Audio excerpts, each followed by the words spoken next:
propagandë dhe vjedhje.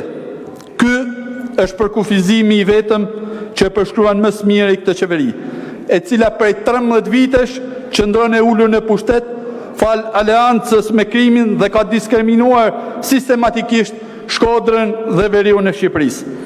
Investimet në këto zona kanë qenë me pikatore dhe vetëm aty ku fshihen interesat pushtetit, ndërsa zëri I qytetarëve nuk është dëgjuar për asnjë moment.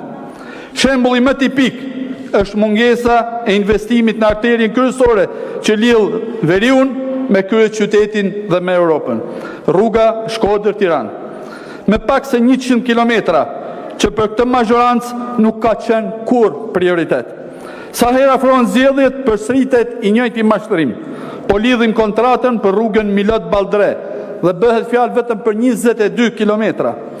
Një gënjeshtër e konsumuar dhe e përsëritur për vite me radhë nga njëri ministër tek tjetri. Projektet 3D dhe propaganda janë bërë ushqimi I vetëm që u serviret qytetarëve. A e meriton veriu I Shqipërisë këtë trajtim?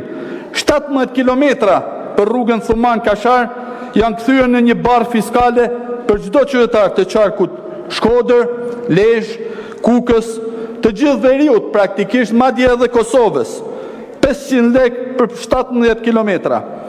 Me rrugën Milot-Balltre, nëse ky aks rrugor do të bëhet ndonjëherë realitet, kjo tarif pritet të dyfishohet.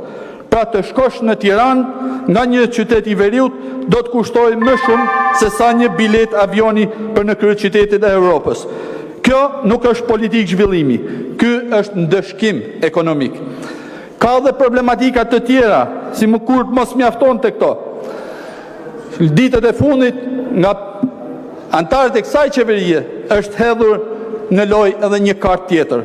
Projekti Porta e Alpeve, I cili është një projekt thellësisht korruptiv dhe që synon grabitjen e pronave të banorëve të zonave të malësisë, jo vetëm të Shkodrës, por madje edhe zonave kodrinore rreth e rrotull Durrësit, Kavajës e tjerë.